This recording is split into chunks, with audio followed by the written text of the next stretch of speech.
السلام عليكم ورحمة الله وبركاته. الحمد لله والصلاة والسلام على رسول الله صلى الله عليه وعلى آله وصحبه وسلم وبعد. We continue, alhamdulillah, our daily tafseer of Surah Al-Mulk. We've reached the second section of the surah where Allah subhanahu wa ta'ala speaks in particular about those who have disbelieved in Him. We said that the first section of the surah, Allah sets the stage by mentioning those who are asked to look into the heavens and once and twice to know the power of Allah subhanahu wa ta'ala, know who He is. And then in the second section of the surah, Allah then speaks about those who deny what they have seen and come to believe in. And one of the most powerful verses in the surah is the verse that we are about to discuss, which is verse number 9. The angels, they question the inhabitants of hellfire as they enter. They say, Alam ya'tikum nadhir? Has not a messenger, has not someone carrying a reminder? Did not imams and scholars and prophets and messengers and people of righteousness, did not life tell you to wake up and be concerned with who your creator and maker is?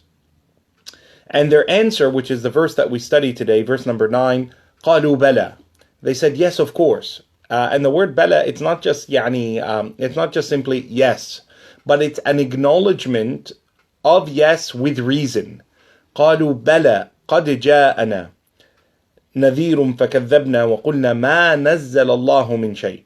They said yes, truly, and it's not something that we can deny. There's evidence to show that that these nadhir, these warners, these people who came to give us a message to correct our affairs, were present. قد جاءنا نذير. It has come to us warners once and twice and more. فَكَذَّبْنَا. And here the word, it's not كَذَّبْنَا. It's not simply we belied them or we didn't believe them. The fa that precedes this word, فَكَذَّبْنَا, it means immediately we discounted them.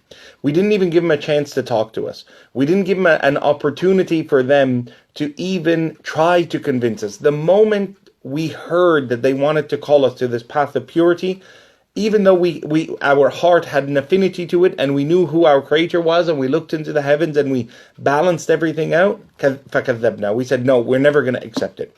And this is very much in tune with what the people of Quraysh were doing at the time of the Prophet ﷺ. Remember, the context of this surah is that it was revealed in Mecca.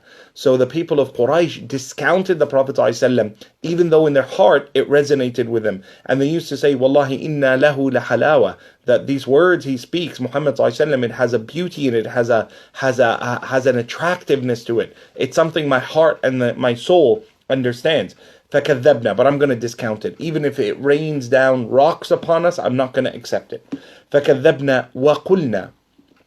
And we said, now they use the plural. It's not just one person who's responding in Jahannam. This is the response of everyone there.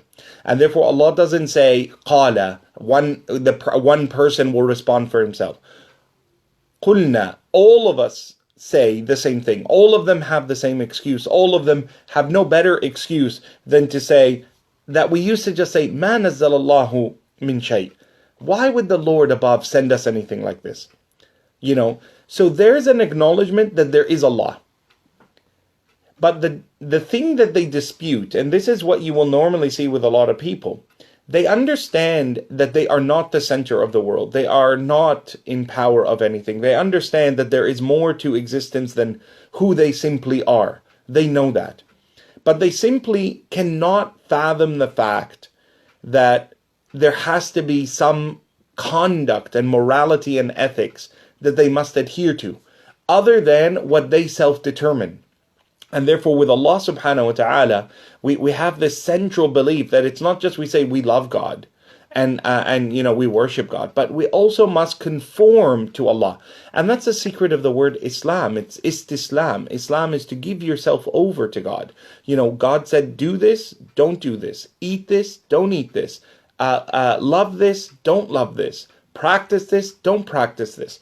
And that becomes the very central issue that leads people into Jahannam, who know Allah, who have come to a recognition of the Creator.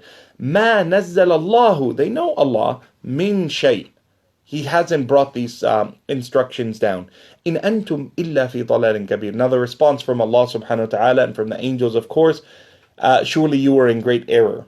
You misjudged the reality of things. You let your hawa, your desires, overcome you to make you far away from Allah subhanahu wa ta'ala. You gave yourself a great loss.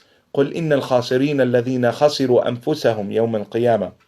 The greatest losers are those who come to Allah on the day of judgment having lost everything. That's the greatest loss. خَسِرُوا أَنفُسَهُمْ وَأَهْلِيهِمْ يَوْمَ الْقِيَامَةِ.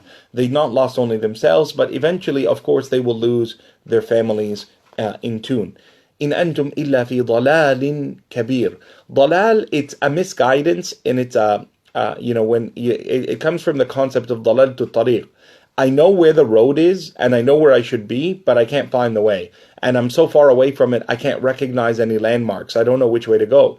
And therefore, when you look at the verses of the Quran, we call them ayat, signs. They're signposts to lead you along that way. And we talk about as-sirat al-mustaqim, which is a straight path. It's a road that you follow. And the sharia, the word sharia simply means a path that you follow to gain life and existence and happiness. Or in the concept of the desert, it's a path that you follow to find water, which is physical life. In our deen, spirituality, sharia is to follow a path that leads you to Jannah, the true existence with Allah subhanahu wa ta'ala. Fi dalalin kabir. You guys were so far off track that you have lost your way to Allah subhanahu wa ta'ala. So this ayah is a powerful self-admission. And therefore no one in Jahannam will not know why they are there. Everyone will acknowledge. And therefore the questioning by Allah on the Day of Judgment is an affirmation. And Allah subhanahu wa ta'ala will say to the people, as it says to us in the Quran, كَفَى بِنَفْسِكَ الْيَوْمَ عَلَيْكَ حَسِيبًا. You are enough of a judge over yourself. May Allah subhanahu wa ta'ala protect us, Ya Rabb. May Allah make our eyes and sight and hearing and movement a testament for us, not against us. May Allah make our knowledge beneficial, meaning knowledge that we practice that leads us to happiness with Him rather than to be pushed away further from His mercy subhanahu wa ta'ala. قَالُوا بَلَى. Yes, we acknowledge. قَدْ جَاءَنَا نَذِيرٌ. There has been reminders and messengers who came to us. And this is Allah foreshadowing to the people of Quraysh that will be your response. And when the Prophet ﷺ spoke to the dead on the day of Badr, they have been, Abu Jahl has been killed. The Prophet stands over their graves or over the place that they were going to be buried, and he speaks to them.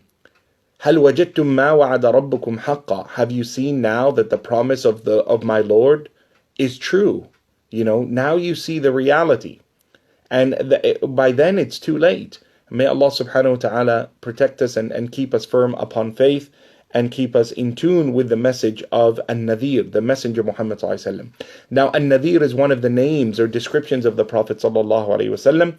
أَرْسَلْنَاكَ شَاهِدًا وَمُبَشِّرًا وَنَذِيرًا. I sent you, O Muhammad sallallahu alaihi wasallam, as a witness over them, as a carrier of good news of what Jannah is and what the good life is, وَنَذِيرًا, and a warner unto mankind. And the Prophet ﷺ's first words to the people of Quraysh when he stood on the mountain of Safa, he said, I am a warner unto you that there is something severe that is coming.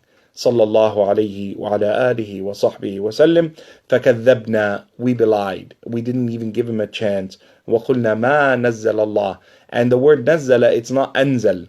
Nazzala means consistently revealing. And therefore this is an admission that it's not just that they wouldn't follow Muhammad ﷺ, or that those who were with Jesus wouldn't have followed Jesus, but any messenger at any period of time, these same people would never have accepted him. So if Moses was sent to Abu Jahl instead of Fir'aun, Abu Jahl would still have reacted this way. He would never have given a chance to come to faith. His heart was closed to a truth that he did recognize but could not fathom the need to follow it. May Allah subhanahu wa ta'ala protect us, Ya Rabb, and may the surah and its message be something that is a lifelong process in our life, that we continue to read it and study it in our days and in our nights, and that we are blessed with its memorization so we could lead ourselves and our families with it. I look forward to seeing you again tomorrow, where we continue the self-admission of the people who are in Jahannam, and they will say, قَالُوا لَوْ كُنَّا نَسْمَعُ أَوْ نَعْقِلُ. They said, if we only heard and if we only thought a little bit deeper, we may have come to the truth. I hope I see you then, inshallah. سبحانك اللهم وبحمدك أشهد أن لا إله إلا أنت أستغفرك وأتوب إليك والسلام عليكم ورحمة الله وبركاته.